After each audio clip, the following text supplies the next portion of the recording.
if you come into this live, and that's okay too. Let's just get into it. Right now, as it stands, your tax dollars just paid to have two people unalived. The question I have is that those people who had such a problem with SNAP benefits being funded by U.S. tax dollars, how do you feel with watching the federal government use your tax dollars to not feed a life, but unalive somebody? Because that's what we're looking at. Our tax dollars, the tax dollars we pay into the federal government every single week, year, whenever, are now being used to unalive U.S. citizens. And for a group of people that were so star-spangled upset about their tax dollars being used to, fund like SNAP benefits and other social services like SNAP or Medicaid or any of those types of things, or health risks, lifelines, all of that stuff, even the, PBS, public broadcasting.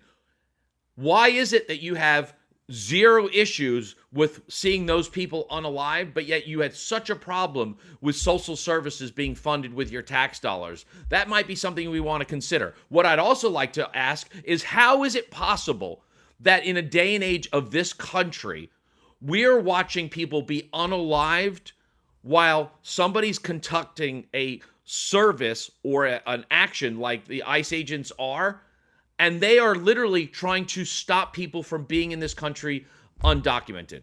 That's it.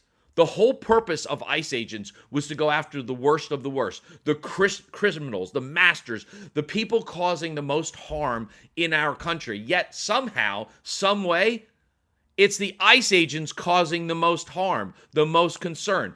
We've watched Minneapolis and Minnesota shut down because of what's going on with the ICE agents. It's not the undocumented immigrants that are creating all of this stir. It's the ICE agents conducting their operations in such a way that's incited fear and just chaos on the streets of the United States. Yet somehow what they're trying to prevent is a civil or a misdemeanor crime from happening, because ICE agents' whole thing was to go in and grab all of the undocumented immigrants that are here illegally and deport them out of the country, which in itself has an objection that we could all talk about.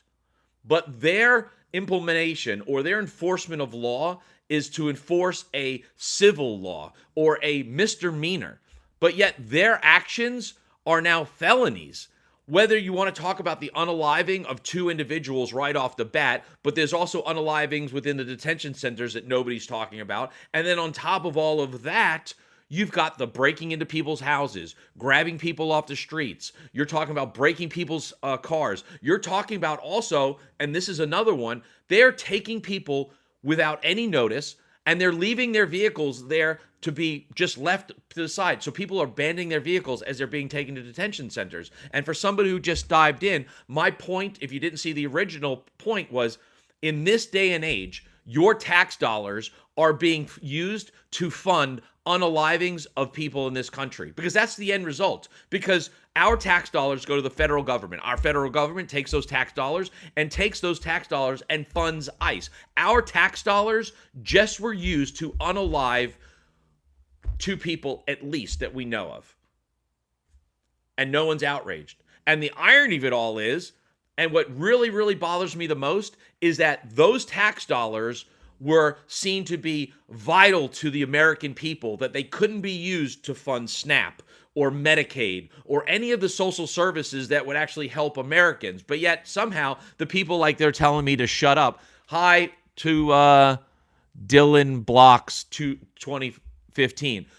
Those same individuals that seem to have no problem with these ICE agents operating the way they are and unaliving to bitch the most about SNAP benefits being paid to people that needed it.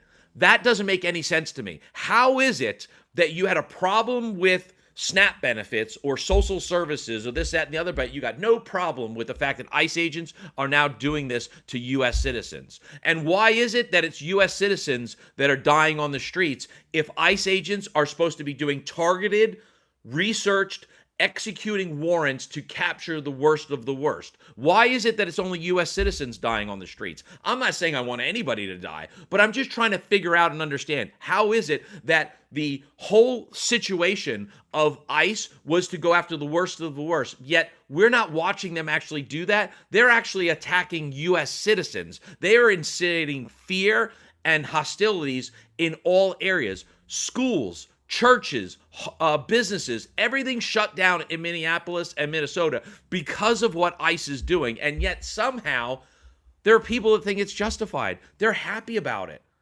And I'm still understanding, how upset are all of you to know that your tax dollars paid for those two people to die? Let me say it really quick. Our tax dollars were used to kill Alex and Renee. Period. End of sentence. And the fact that the Second Amendment is now coming under fire is comical in all to itself, because the Second Amendment was like a, mystic thing that could never be touched when it was coming to children being unalive. But now that it's, a situation where, a U.S. citizen who had the right and even the permits and the requirements to bear arms was in a situation, and now all of a sudden the administration wants to blame the Second Amendment. That's irony, don't you think? Why is it the Second Amendment was perfect when children were dying, but now that the Second Amendment can come back and bite the administration in the proverbial ass and be like, well, wait a minute, he was allowed to be carrying that firearm. He didn't actually pull the firearm. It was taken from him when he was already subdued, and then the guy was shot 9 times.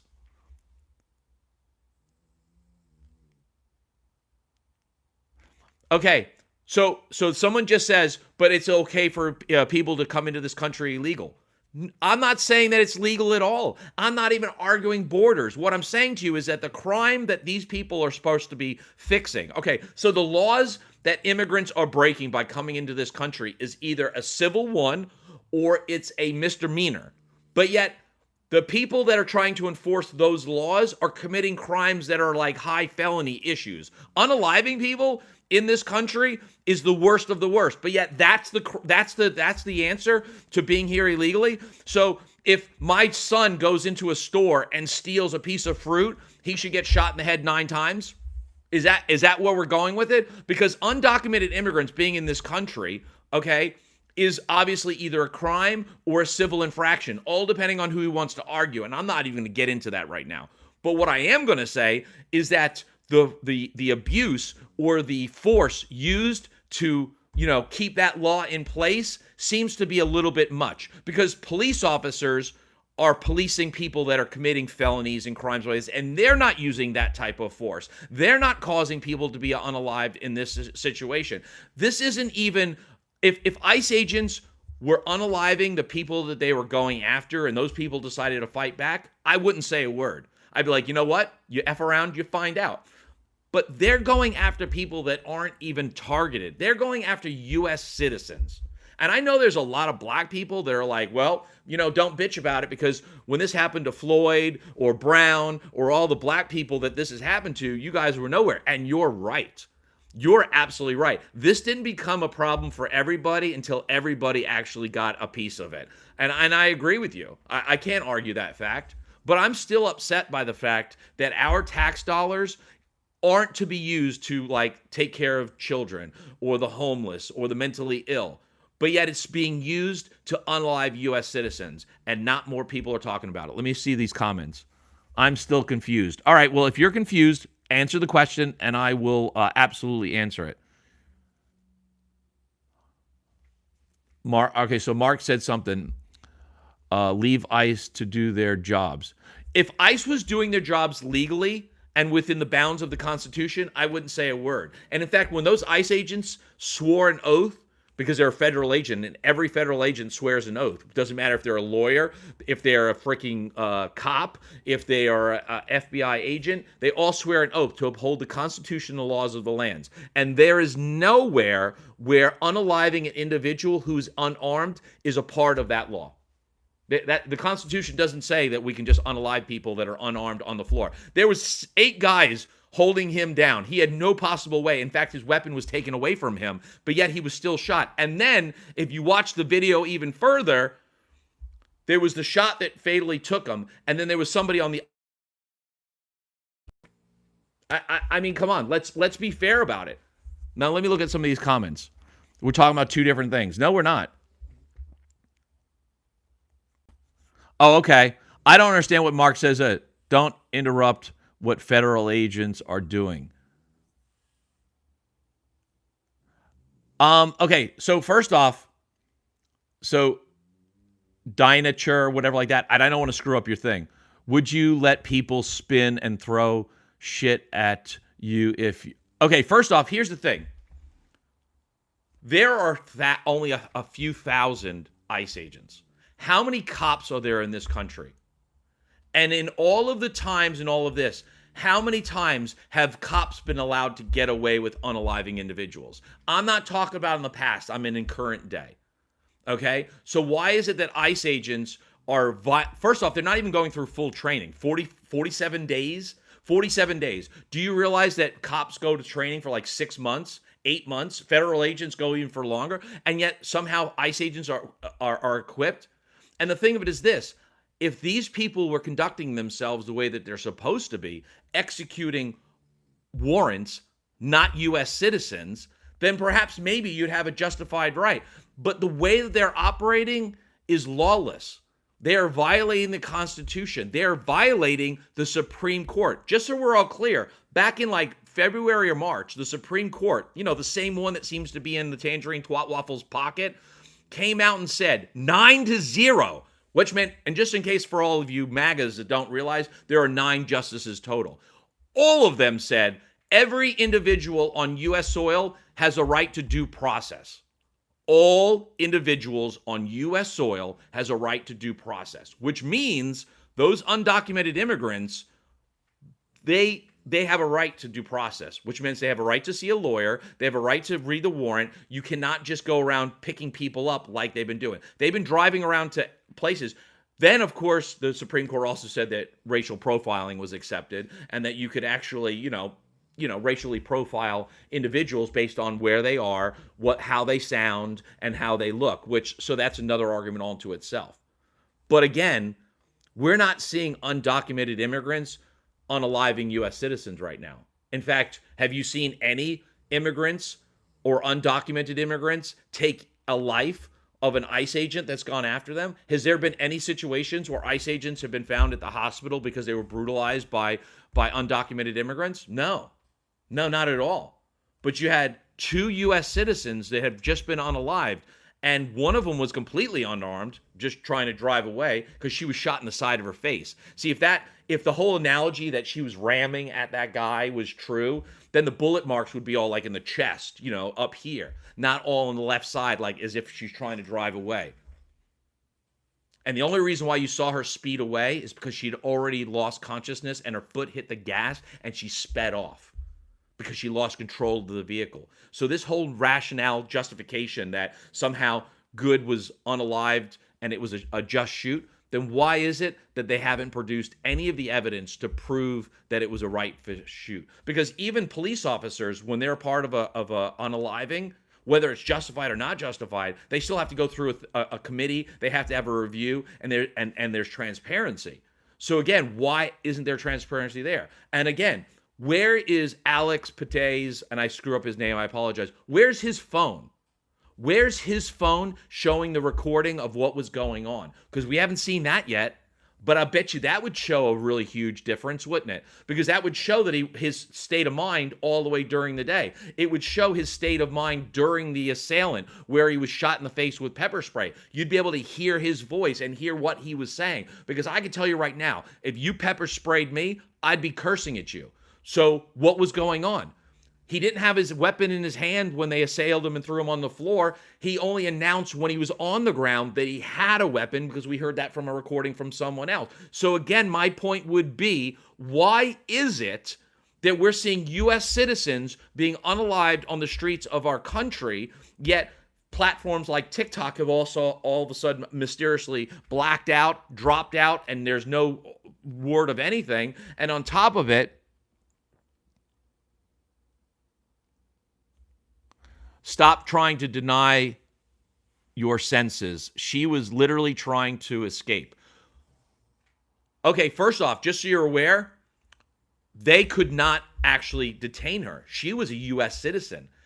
Her words to him was, "I'm not mad at you," and she tried to leave because the original audio, when you finally find it, you heard the ICE agents telling her, "Get the out of here, go in the opposite direction." She was coming towards the protest. They told her to stop and go away. She was trying to leave. She was trying to follow the original orders. Now, I don't know about you, but if in that situation you get flustered, you might not necessarily remember the last order given, but you certainly remember the first one. Like when you're dealing with a child, you say no, because they don't hear all of the peripheral, but they'll hear that. So in a heightened state of fight or flight, that's what was going on. She was a U.S. citizen. She was leaving the scene because technically that ICE agent had no legal rights to stop her or do anything to her because she wasn't, whatever. He didn't have probable cause. He didn't have a warrant for her arrest. He didn't have a warrant to search her vehicle. He didn't have a right to do any of that because it was clear she was a U.S. citizen.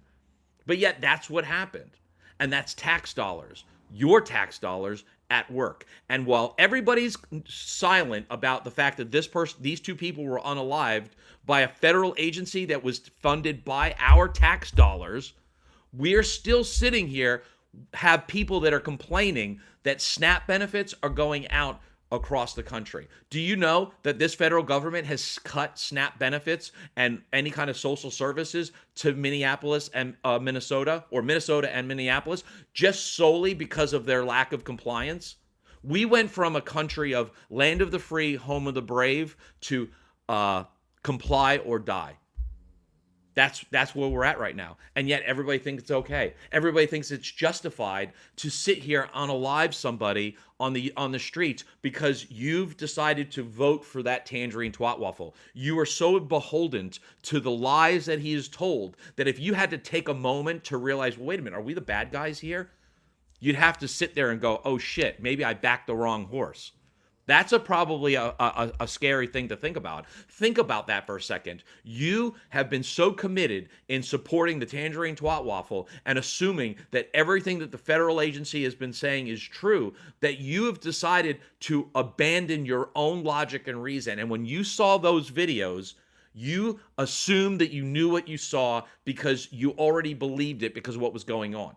Okay, that's what they would call pseudoscience. Okay, that's coming into the situation with your mindset already set that this is the situation, and no matter what you show me, I'm going to believe that. Because if you look at Alex's footage from different angles, he never drew his weapon. He never had his weapon out.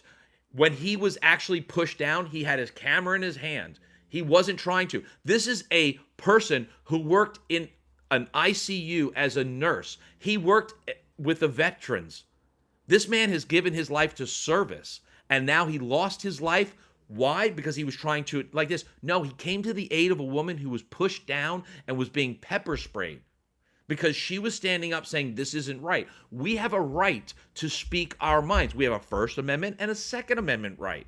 Okay, now what's funny is that when all of these children were being unalived by the Second Amendment, nobody wanted to touch the Second Amendment. The Second Amendment was like some holy grail that you couldn't touch, you couldn't look at, it couldn't be altered. Even though it's an amendment, you realize that amendments can be amended because there was a amendment of slavery and then that was amended itself. So amending could possibly happen. There was a time when women couldn't vote. Then we had the 19th Amendment. And then there was the Freedom of Voting Act in 1965, which these are two things that Christian nationalists want to try to rebuke. Hold on, let me take... Rod, bye-bye. Bondi claims that they will pull out of Minnesota if they get... Yeah, isn't that funny? So now the people inflicting the terrorist actions on the people of the United States are saying, if you give us your voter registration information, we'll come out. You know what I'd say? I don't negotiate with terrorists, okay? Don't negotiate.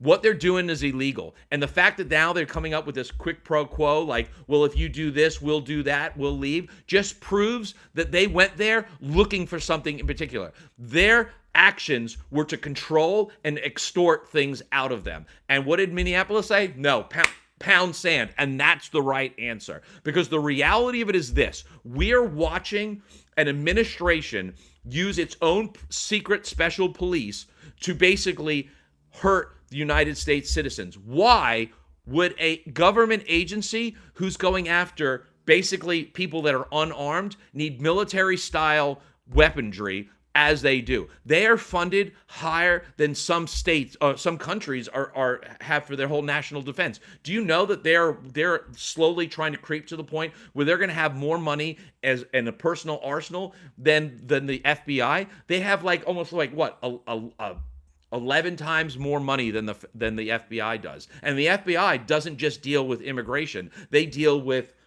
everything. They are there to support police across the board. Let's see what else.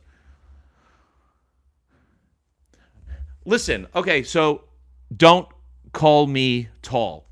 Thanks for commenting. Do you honestly think that there's going to be midterms? People are being unalived in the streets right now. Do you honestly think the midterms are going to happen? Now, I've heard all of the political satire. I've heard all the commentary, this, that, and the other. But do you honestly think that the U.S. government, this U.S. government, is going to allow the midterms to happen when you see what they're doing now? Because you would think with all of this going on that they would step back. Just think back for a child for a second. When you yell at a child, or if a child does wrong, they usually book for the hills. Oh shit, I did something wrong. Even if you haven't caught them yet, they're like, oh shit, I better, oh. Meanwhile, this federal government, they saw Renée Good get unalived. They doubled down on it and says, oh, you know what? We're going to send 10,000 more ICE agents to Minneapolis because obviously you aren't getting the message. The message is we want control and we want you scared. And because the people of Minneapolis decided, F you, we're not going to be scared, they sent more people. And then more people and more people. And now we had Good and now we have Pretti, or Alex. I screw up his name, I apologize.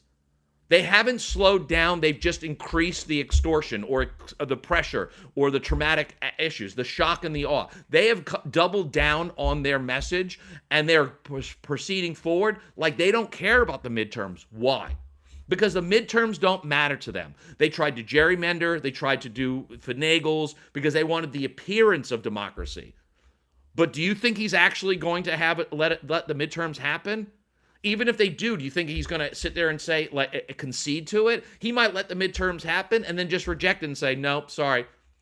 Minneapolis and Minnesota, your voting was compromised. There was too much civil unrest. How can we be possibly sure that your voting exercises were possibly done correctly?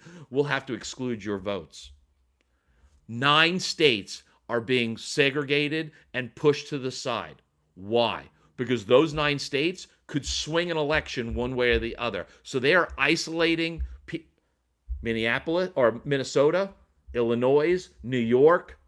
They're all going to be isolated. Massachusetts is going to come too because they're all blue. 9 states. What was Trump's threat?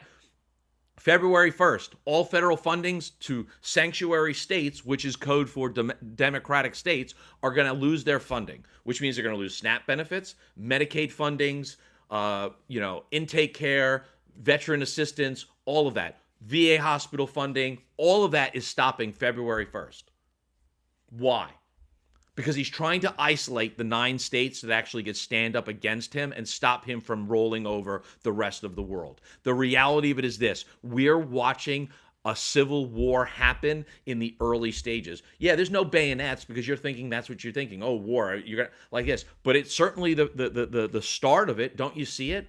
And all of this is being done with taxpayer dollars. And most of a good portion of you that were so against SNAP benefits, are you against the fact that you didn't want kids getting food or getting lunches or families being able to provide food for their families during the holidays? So you were okay with the SNAP benefits getting cut back then. Are you okay with your tax dollars being used to buy bullets that unalive U.S. citizens?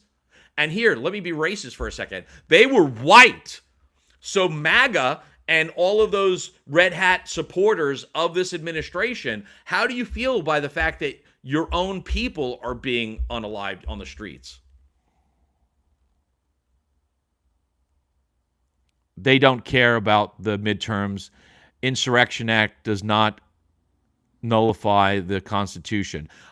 Don't call me tall. You're absolutely right. You're absolutely right. The Insurrection Act shouldn't affect the Constitution. But then again, we shouldn't have a president that's willing to violate the Constitution or the laws of the land. We shouldn't have a president who has doubled his net worth within a calendar year of being president of the United States. We shouldn't have a government agency unaliving U.S. citizens that were not opposing any threat. We shouldn't have U.S. citizens being labeled domestic terrorists because they are standing up for their First and Second Amendment rights. We shouldn't. We couldn't, but we do. We are literally watching a complete collapse of our democratic system because you're right. All of these checks and balances should have stopped a lot of this.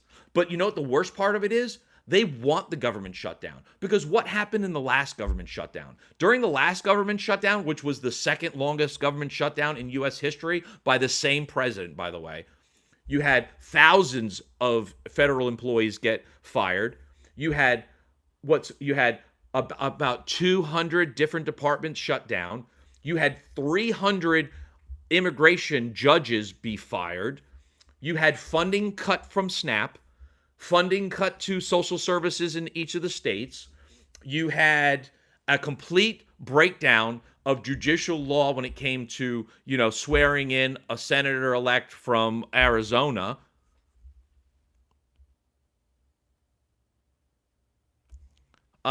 Concealed carry. He had all of that information, and he's the one that divulged that he was carrying a firearm, but he could divulge that when he was already on the ground. Again, I don't understand how you can justify watching those videos and think it's acceptable. But then again, you probably thought it was okay to cut SNAP benefits to 42 million Americans. We shouldn't have a president that took $500 million of money from a seized oil tanker and put it into a bank in the Middle East that only him and a few people have control of. But we do.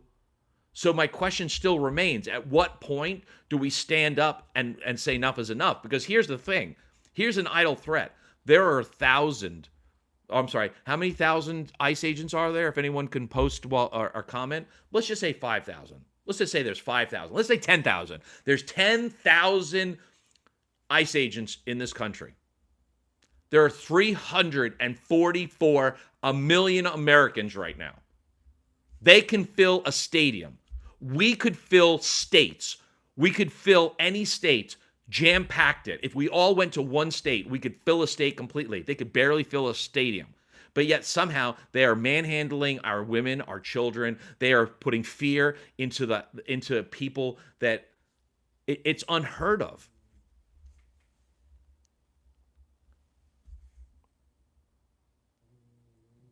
They can't. They can't sustain this. You're right. You think that they can't. You would think democracy would check in, and here's the thing. Here, one of my final notes, because I've already been on here for 35 minutes, and for the 7 people that have stayed for this, thank you so much. Honestly, I appreciate you. You have no idea. This helps with my therapy and my anxiety levels to be able to share this. But here's the thought process. If every lawyer in the country decided to sue this administration and every judge convicted or, found in favor of the complainants against this administration, because some of it would be civil, not criminal, and then the upper judges upheld the lower court's decisions, and for some reason, somehow, you were able to get to the Supreme Court because Trump always files an appeal to the Supreme Court. And if the Supreme Court should somehow uphold the lower court's decision and find Trump and his administration guilty of anything, who's going to actually hold them accountable? How does the punishment apply? Who's going to actually bring justice to that judgment, and how is it going to translate? Because right now, those Epstein files haven't been released. They're refusing. They are openly refusing, but yet somehow the House Oversight Committee wants to hold Bill and Hillary Clinton guilty because of contempt because they don't want to speak to the House Oversight Committee. Meanwhile, they know for a fact that Pam Bondi is refusing to release any more of the files, which is a direct violation of the law, and they don't want to file contempt charges against her. So again, how do we hold any of them accountable? Because I'd love to know. I would love to know, how do you think they're going to be held accountable? And all right, I'll add one more thing to this. With all of these lawsuits that every state is bringing forward, do you realize that the legal fees that this administration has generated is like $1.5 billion so far? There's been so many legal cases brought forward with different courts and systems, stuff like that, that we're teetering into the $1.5 billion range of legal fees and court fees that are being generated because he has decided to fight everything. He's decided to violate the Constitution. And when he loses in court, he brings it to the Supreme Court, which then costs more money. So again, and hold on, I think SCOTUS is getting really tired of holding water for him. I think SCOTUS is so deep in the Epstein files that the Tangerine Twat Waffle is using the Epstein files as leverage over people like Thomas and, you know, and Kavanaugh and whatever. That's the only thing. I think the reason why he doesn't want to release the files is because, yes, he's going to have a problem, but I'm sure he's probably got an escape plan because he's got a few $1 billion now. He could leave this country and go to somewhere where they don't extradite. But he's got leverage on all of these high-powered, people in politics, and I think he's using it. What do you guys think?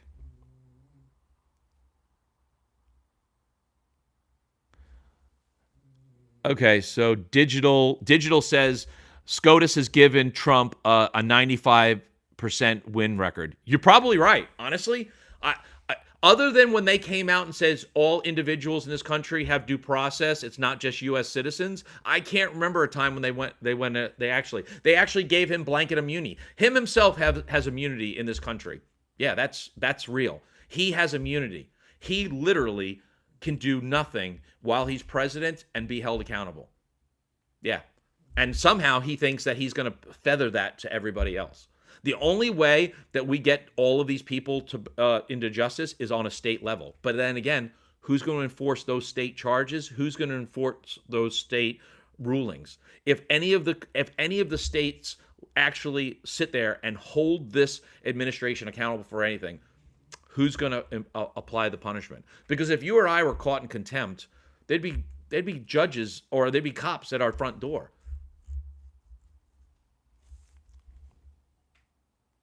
Lawmakers are lawbreakers. And here's the other thing. I love the fact that I've got people interacting, so it makes me want to stay on. So here we go. Why is it that while all these people are in Minneapolis and Minnesota walking and protesting and fighting for their rights, the lawmakers who are Democrats that are supposedly for the people and they're there for the people, why are they not there why aren't they there? Why is it that we see more strength and more unity with the people of this country, the constituents, than we see from the politicians? Because Democrats are folding on everything. So if you thought that I was just here to bag on Republicans, I'm not. I'll bag on anybody. I don't care. I have no loyalty to either party because none of them have actually walked up and said, gosh, I hope Ronin's okay today. So why would I give a shit about either party? So I think that everybody should remember that while you are out there on the streets protesting, where was your delegate official? Where was your Booker? Where was your Crockett? Where was your, Mike Johnson? Where was all of the people that were elected by you, for you, to represent you? Where were they? Were they side by side, or were they on their knees, suckling at the Tangerine Twat Waffles push pop and wiping their chins of their spray tan afterwards? Because that's really what it is. Because me personally, I would rather die on my feet with the immigrants, the minorities, the undocumented ones that are here illegally, than live on my knees next to Mike Johnson sucking at the ring or the push pop of the Tangerine Twat Waffle. What do you guys think?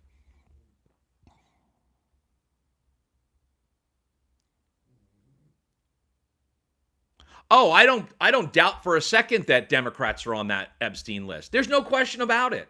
I did a live about the Epstein files. I did a whole thing about it discussing that I don't think that it was actually Epstein that was running that circle. And if you want to see it, it's on my live. It's the second live I did. I don't think Maxwell was working for Epstein. And if you want to watch that, watch some of it and then just let me know what you think. I'd appreciate it because obviously that would be great. And here's the other thing, and I think a lot of you would probably agree with this. Isn't it funny how when Trump had his inauguration, he barely had 100,000 people show up? When he had his birthday celebration, hey, can the military, even though I dodged the draft 5 times and didn't serve, will you please give me a parade? They had to hire people through different avenues to get there, to be there, so there'd be more people, because there was so little people, you could hear the squeaking of the wheels of the military hardware. There was no fanfare. But yet you've got thousands upon thousands of people in bone-chilling cold standing up against the Tangerine Twat Waffle for free. Isn't that amazing? I mean, think about that. He couldn't get people in, his birthday's in June, right? June 14th.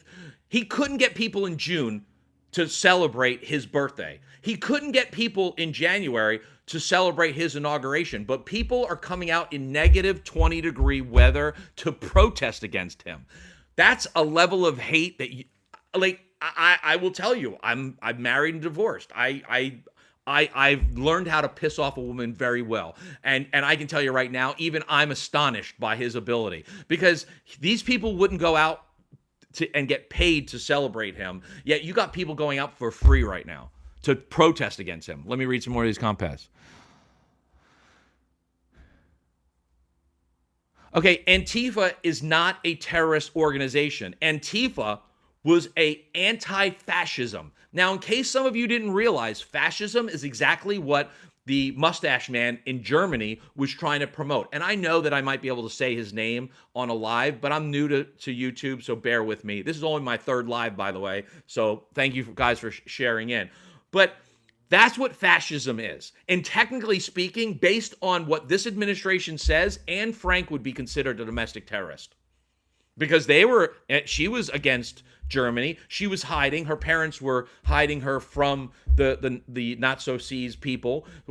So technically speaking, the way that this country is operating, Anne Frank was a domestic terrorist. That's the logic and reason that we're living in right now. That's not what I believe, not in any way, shape, or form, but that's where we're at right now. So Antifa wasn't a terrorist organization trying to hurt anything. Antifa was anti-fascism. Now, if Antifa was anti-democracy, then you could say they're a domestic terrorist. But Antifa is anti-fascism. The United States was built on democracy, was built on a republic. It was built on freedom of speech and the whole 9 yards. That's not what fascism is, but that's what we got right now. 3rd chat, I liked you. Sign that chat, provs you're wrong about what RICO covers. I don't know what the RICO thing is.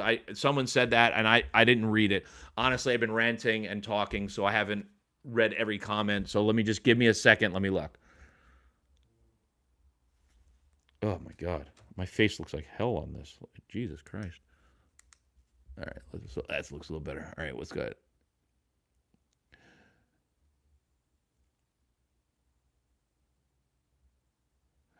I expect an insurrection act by summer too.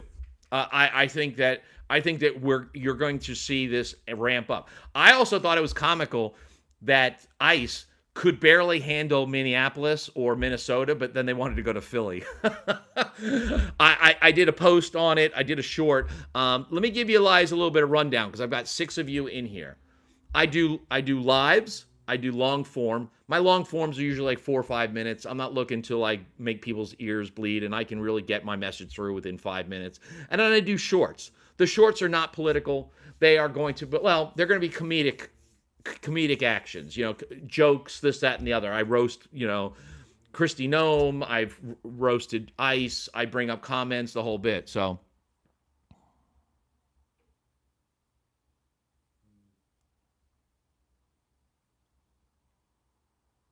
Okay, so Antifa is all uniting.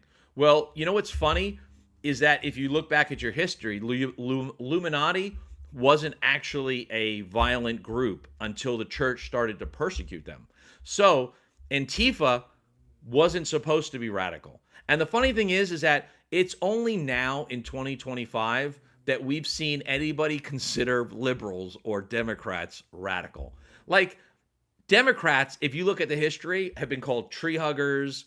hippies, free love. Liberals are, they're pansies, they're gay, they're, limp wrist. There's been names for liberals for years, right? Liberals, Democrats, oh, you guys just want to have a sit-in, this, that, and the other. It's only now that it fits that you guys, that people are calling liberals radical. I mean, the radical left seems kind of, it's like jumbo shrimp or military intelligence. You know what I mean? Like, I don't understand exactly how you could possibly fathom that you could call liberals radicals. Because the funny thing is that if you look at the NRA's, membership, it's all Republican. I don't see a lot of Democrats owning weapons or part of the NRA. So, and the Tread on Me group, they're not Democrats, they're Republicans. Though, or a lot of this. So I'm just wondering, and like, if we're really going to talk about Democrats or whatever like that, how about Black Lives Matter? They're a political group, right? And there's nothing wrong with them, by the way. If you think I'm going to bait rage or piss them off, I'm not, because there's nothing wrong with what they're doing. They're trying to they want representation of their people, and I get that. None of them have taken to the streets with guns shooting people up, but we've seen a lot of Republicans shoot up stuff like schools, Charlie Kirk, Congress people. What about Mark Kelly's wife being shot? 5 years ago? You know what I mean? Enough is enough. So again, I appreciate everybody that's taken the time to watch this. I value and appreciate all of your time, and I hope that you will watch me on my next live. I hope that you subscribe. I hope that you will forward this to more people. Someone said hi. I say hi back. It just says user. So whatever. But thank you so much. Please stay safe. Please stay vigilant. Please contact your local, political offices, your congresspeople, your representatives, because change is necessary. And if there's a protest somewhere, go there, be there, represent yourself, speak up for yourself, because the First Amendment is supposed to be for everybody. It's not just for the people that whatever. Because right now it seems like the First Amendment is only being applied to people that are hating on Democrats, or the Republicans want free speech when it fits their narrative, but when it doesn't, they just want comply and die, and that's not what we need. Bye. Nice seeing you guys. Have a good day, and bless you guys all. Have a good day, and if you're not religious, that's fine, but peace to you. Be safe, and I hope you guys have an amazing day, and thank you so much for watching my live. Wait for the next one.